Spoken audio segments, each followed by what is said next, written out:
Doctor Mohammad Yunus London সফরের জল্পনা বেরিয়ে চলছে। দিন যত গড়াচ্ছে আওয়ামী লীগের নেতাকর্মীরা ততই আক্রমণাত্মক হয়ে উঠছে।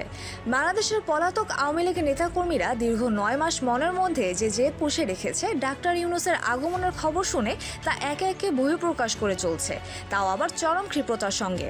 তাকে উদ্দেশ্য করে আওয়ামী লীগের নেতাকর্মীদের বাজে কর্মকাণ্ড আমাদের নজরে এসেছে। গভর্নমেন্টের যে দখলদার শুধু উনি ইউনূস উনি যে আসবেন ওনাকে প্রতিরোধ গড়ে তোলা হবে।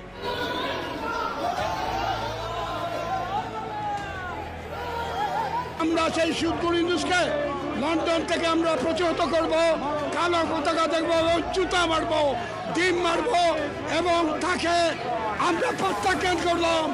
এরই মধ্যে ডাক্তার মোহাম্মদ ইউনূস ব্যঙ্গচিত্র করায় প্রবাসী আওয়ামী লীগের নেতাকর্মী এবং ডাক্তার মোহাম্মদ ইউনূসের সঙ্গীদের সাথে ধাওয়া পাল্টা ধাওয়া শুরু হয়ে যায়।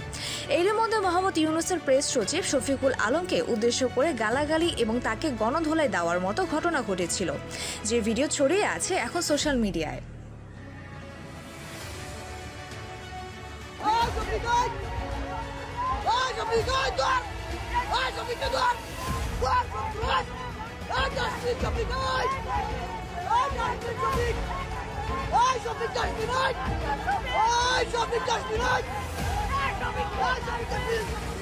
এই দেখেন শফিক ডাকাত লন্ডনে, এই দেখেন শফিক ডাকাত লন্ডনে, এই দেখেন শফিক ডাকাত লন্ডনে। দেখেন আপনারা তোমার শফিক ডাকাতকে, এই দেখেন শফিক ডাকাত, এই দেখেন গণশত্রু, এই যে গণশত্রু লন্ডনে, এই দেখেন